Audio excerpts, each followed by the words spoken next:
Hello बच्चों, welcome to पीएलटीसी class से। आज हम लोग पढ़ेंगे फर्स्ट फ्लाइट का एक बहुत ही सुंदर poem fire and ice by Robert Frost. यह कविता जो है रॉबर्ट फ्रॉस्ट के द्वारा लिखा गया 1920 में। जैसा कि आप जानते होंगे कि रॉबर्ट फ्रॉस्ट जो है एक काफ़ी प्रसिद्ध पोएट हैं अमेरिका के। तो यह कविता जो है उन्हीं के द्वारा लिखी गई, और यह कविता उस समय लिखी गई जब दुनिया के कुछ वैज्ञानिकों का मानना था कि यह दुनिया जो है फायर से समाप्त होगी, यानी आग से समाप्त होगी। पृथ्वी का टेम्परेचर बहुत ज़्यादा बढ़ जाएगा और ये दुनिया समाप्त हो जाएगी। कुछ लोगों का कहना था कि जितने सारे हिम जो हैं, बर्फ जो है वो पिघल जाएंगे तो जलमग्न हो जाएगी पृथ्वी, और इस तरह से पृथ्वी जो है वो समाप्त हो जाएगा। लेकिन रॉबर्ट फ्रॉस्ट का ध्यान जो है बिल्कुल अलग गया। वो किस ओर गया कि यहाँ पर उन्होंने फायर का मतलब बताया ह्यूमन एक्टिविटीज से, ह्यूमन के बिहेवियर से। फायर का मतलब इन्होंने बताया fire means desire and passion and ice means hatred. इस कविता में फायर का अर्थ है बच्चों डिजायर एंड पैशन, और आइस का मतलब हुआ हेटर्ड। उनका कहना था कि दुनिया जो है लोगों के इच्छा और अभिलाषा से समाप्त होगी, यानी फायर से, और दूसरा यदि समाप्त होगा तो दूसरा वो उन्होंने बोला आइस यानी कि हेटर्ड से। आइए हम लोग लाइन बाय लाइन इनके पोएम को समझने का प्रयास करते हैं। वो क्या कहते हैं कि some say the world will end in fire, some say in ice. कुछ लोगों का कहना है कि दुनिया जो है फायर से समाप्त होगा, fire means desire and passion, और कुछ लोगों का कहना है कि आइस से समाप्त होगा। आइस मीन्स बच्चों, आइस मीन्स हेटर्ड।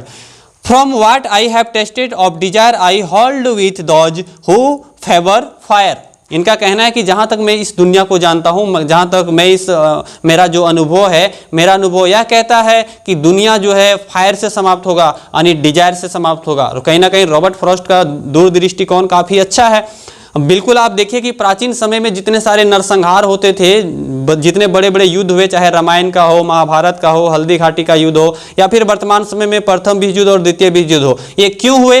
तो कहीं ना कहीं एक दूसरे का डिजायर था, इच्छा था। सिकंदर का इच्छा था कि हम पूरा दुनिया को जीत जाएं, इसलिए उन्होंने बहुत सारा नरसंहार किया। कलिंग युद्ध आप देखे होंगे, सम्राट अशोक ने बहुत सारे नरसंहार किए। तो कहीं ना कहीं इन लोगों के अंदर इच्छा था, और उस इच्छा को पूर्ति करने के लिए इन लोगों ने बहुत सारे नरसंहार किए।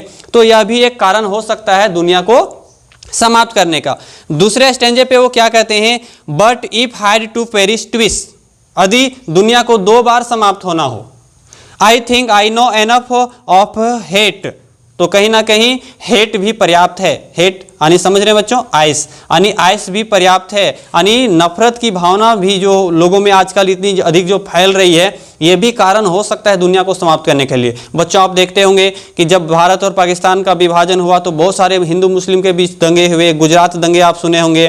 तो ये क्यों होते हैं? इतने जो दंगे होते हैं एक कम्युनिटी और दूसरे कम्युनिटी के बीच, ये क्यों होते हैं? इसीलिए होते हैं ताकि एक समुदाय और दूसरा समुदाय के बीच जो नफरत की भावना है, इस जेलियस के वजह से, ये जो जलनशीलता का भावना है, ये जो नफरत की भावना है, उसके वजह से बहुत ज़्यादा दंगे फसाद होते हैं। बहुत आर्थिक नुकसान होने के साथ साथ कई लोगों की जानें चली जाती है। तो उनका यह कहना है कि दुनिया जो है आइस से भी समाप्त हो सकती है, ये भी पर्याप्त है।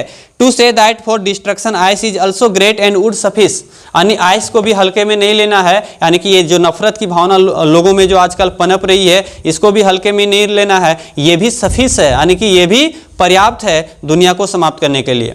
तो उम्मीद है बच्चों यह समरी जो है आपको अच्छी तरीके से समझ में आ गया होगा। अब हम लोग नेक्स्ट डे पढ़ेंगे रॉबर्ट फ्रॉस्ट का एक और बहुत ही ज़बरदस्त poem, the dust of snow